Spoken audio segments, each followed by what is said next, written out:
Whoever desires to serve as a soldier of God beneath the banner of the cross in our society, which we desire to be designated by the name of Jesus and to serve the Lord alone and the Church, his spouse, under the Roman Pontiff, the Vicar of Christ on earth, should, after a solemn vow of perpetual chastity, poverty, and obedience, keep what follows in mind.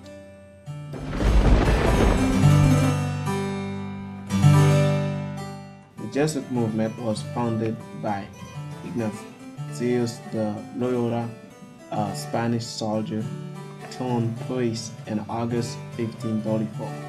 The first Jesuit, Ignatius, and 6 of his students took vows of poverty and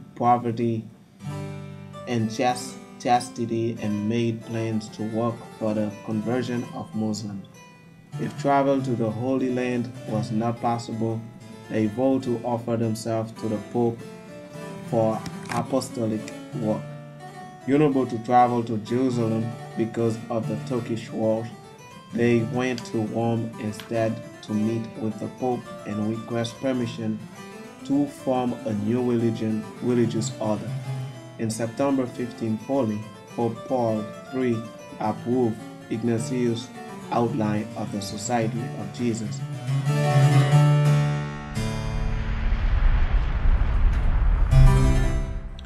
For his conversion, Ignatius underwent a miraculous recovery from a leg wound that occurred during a Pamplona, Spain battle he was in. During his recovery, he read spiritual books about Jesus and thus entrusted his life to him. He soon took a pilgrimage journey to Jerusalem and devoted his life work to those that were lost.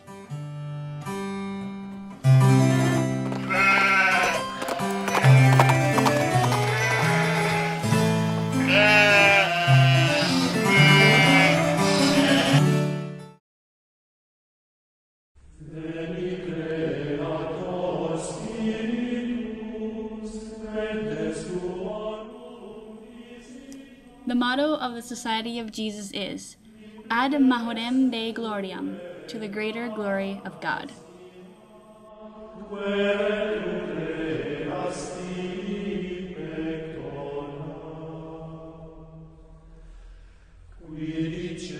The head should not be turned carelessly from side to side, but only for some good reason, when it is necessary to do so.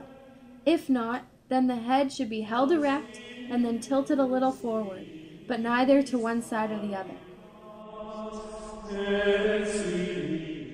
One should avoid creasing one's brow and especially wrinkling one's nose, since one should strive to display the visible signs of an inner serenity.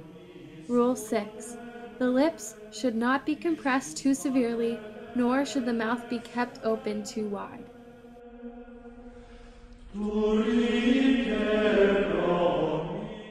To accomplish this, he fused together those elements from the diverse educational methods of the day which he felt were best and transformed them into a system which would accomplish his purpose.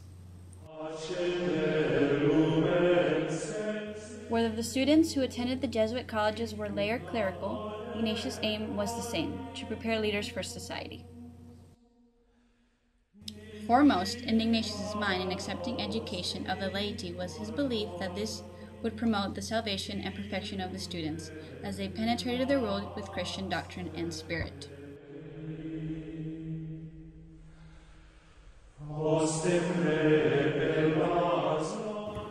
The Jesuits were really radical in the way that they followed Christ. They were really doing what Christ asked them to do.